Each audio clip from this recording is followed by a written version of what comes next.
How do we ensure free speech is sacrosanct in Australia, though, James? What's the solution? But you vote for politicians who believe in it. You vote for, I really like Tony Abbott, but it was a really bad call to pull the Section 18C repeal. And the party base is still mad. And even if the Senate would have blocked it, make them block it.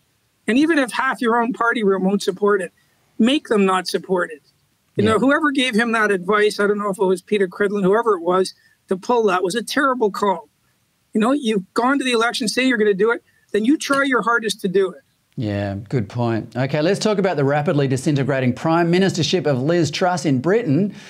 It's interesting that two strong female true Conservatives, Georgia Maloney in Italy and Danielle Smith in Alberta, Canada, have just risen to power, but Liz Truss is losing her grip on power before she's even had a chance to seize it. What makes Truss so weak, do you think? Well, you know, you give people the benefit of the doubt. She was a Remainer, and she at one point was a Liberal Democrat, but she won the two-party runoff. So the Brits have a system where the MPs nominate two of their fellow MPs. They don't get to pick leader, and then the party base chooses between them. So on the list of sort of Conservative home membership preferences, Liz Truss was their fourth pick, and I think Rishi Sunak was their eighth pick. So these weren't people who would have won if you'd asked the membership. But between the two of them, they opted for Truss because she said she was going to be a Conservative, she's going to cut spending. And, you know, if you're going to do that, and I think her program was pretty good, if you look at what tax cuts would have cost compared to what they spent on COVID, what Boris Johnson and the establishment spent on COVID, if you put a bar chart, you can't even see the cost of the tax cuts. But as soon as they came in, you know, the establishment class, the markets, everyone went crazy. She should have ridden it out. She caved immediately. She sold herself like as though she were a latter-day Thatcher. Thatcher stood up to 1,200 economists who signed a letter saying her program wouldn't work. Liz Truss gets criticism for one day. Members of her own party threatened to vote her out. Make them vote you out. Now she's completely neutered. You know, in today's world, I guess we can even say she's completely emasculated.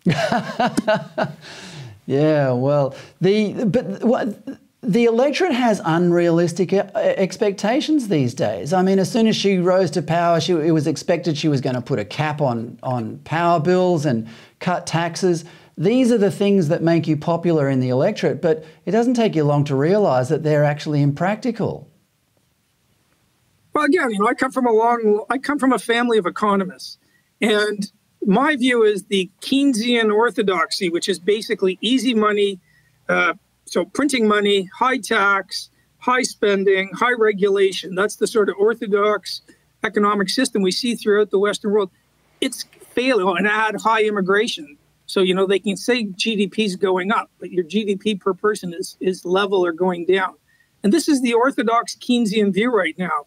Print money, spend, high tax, high regulation, and keep pouring in the people. And you can say GDP is going up, but individuals are getting worse off. And here's an irony. We keep letting in all sorts of people, and then we're worried about global warming per country.